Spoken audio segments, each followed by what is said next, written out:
कहानी उन आम घरों की है जहाँ खाने वाले तो कई, लेकिन कमाने वाला एक मर्द ही होता है। बावजूद इसके उससे उम्मीदें कम नहीं होती। देखिए जी, सामने वाले वर्मा जी कैसी अच्छी तरह से सफाई करते हैं छुट्टी वाले दिन अपने घर की, और एक आप हैं।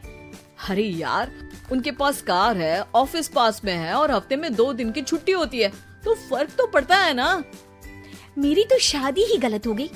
अरे कोई मस्त लड़का मिलता, कमाता भी, घुमाता भी, घर के कामों में भी मदद करता, लेकिन नहीं जी, हमारे वाले को तो कमाने से फुर्सत ही नहीं, और कमाई भी ऐसी कि कोई जरूरत पूरी ही नहीं हो रही है। सुनील बेचारा शीना को देखकर सोचता है कि शीना सही कह रही है। देखने में सुंदर है, घर का सारा काम कर लेती है, उसे तो कोई भी अच्छा लड़का मिल सकता था। क्या सोच रहे हैं? भागने का इरादा तो नहीं है? अरे नहीं मेरी प्यारी बीबी, मैं तो नहीं, पर डर है कि तुम नहीं कहीं भाग जाओ मुझे छोड़कर। शीला सुनील के मुंह से प्यार भरी बात सुनकर मुस्कुराती है। आप भी ना। सुनील एक दिन ऑफिस से घर आता है कि तभी शीना कहती है, सुनिए जी, वो मेरी सहेली आई थी, सारा दिन वो लोग यहीं थे, अब जा रही थी तो मैंने कहा नहीं नहीं, मेरे पति छोड़ आएंगे ना तुम्हें, तो रोक लिया मैंने। सुनील थोड़ी देर कुछ सोचता है, फिर कहता है, ठीक है, मैं कपड़े चेंज करके आता हूँ। अरे तेरे पति को तो लग रहा है कि अच्छा नहीं लगा। अरे नहीं नहीं, ऐसी कोई बात नहीं है, रुको मैं अभी उन्हें घर के कपड़े देकर आती हूँ। शीना अंदर जाती है जहाँ सुनील पलंग पर लेटा होता है। अरे क्या मजाक है, वो कह रही है कि आपने मुंह बना लिया।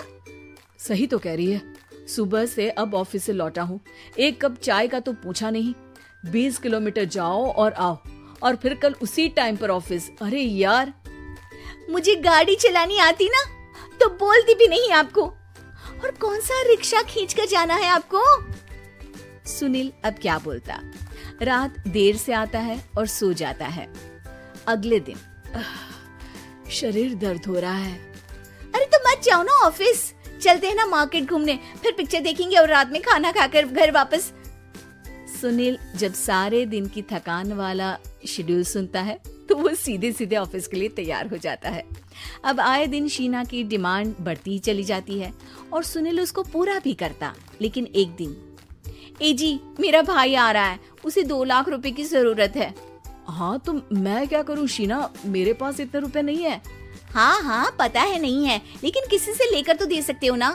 अरे मैं किससे मांगू, मेरे तो जानने में भी कोई नहीं है जिसके पास इतनी बड़ी रकम हो। तभी वहाँ शीना का भाई शीनू आ जाता है। जीजा जी कैसे हैं आप? अब मैं ठीक हूँ शीनू, अचानक इतनी बड़ी रकम की जरूरत कैसे पड़ गई?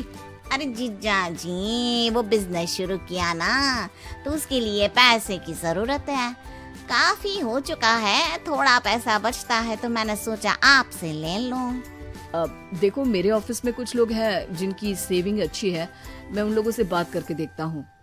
सुनील ऑफिस से किसी से पैसे लेकर शीना को दे देता है। शीना वो पैसा भाई को दे देती है। 2 महीने बाद, अरे यार शीना, वो ऑफिस वाला आदमी अपने पैसे मांग रहा है, कैसे दूं? अपने भाई से बोलो ना पैसे दे दे। अरे हाँ हाँ दे देगा, कहाँ भागा जा रहा है, आप उनको बोल दो कि दे देंगे।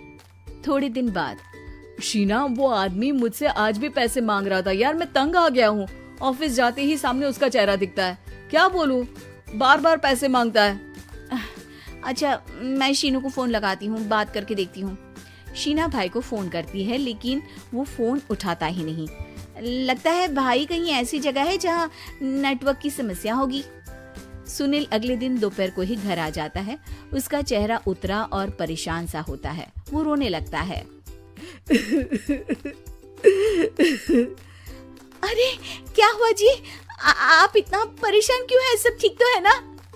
अरे नहीं शीना, कुछ ठीक नहीं है, मैं ठीक नहीं हूँ। तुम्हारे भाई के लिए मैंने जो पैसे लिए थे, उस आदमी ने आज भरे ऑफिस में सबके सामने मेरी बेइज्जती कर दी। सबके सामने आज मैं कर्जदार बनकर खड़ा था। मैंने हर वो प्रयास किया घर चलाने के लिए जो मैं कर सकता था, लेकिन अब नहीं होगा। वो फिर रोने लगता है।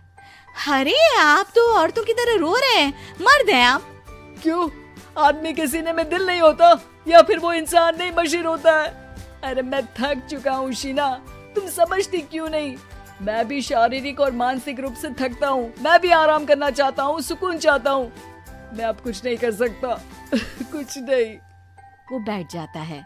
शीना पति को हैरान परेशान देखकर चुप हो जाती है। अगले दिन, सुनिए, ये लीजिए 2 लाख रुपए, उस आदमी को दे दीजिए और बोल दीजिए कि आज के बाद किसी को पैसे के लिए बेइज्जत ना करे। सुनील पैसे देखकर राहत की सांस लेता है। अरे शीना, तुमने तो मेरा बहुत बड़ा काम कर दिया।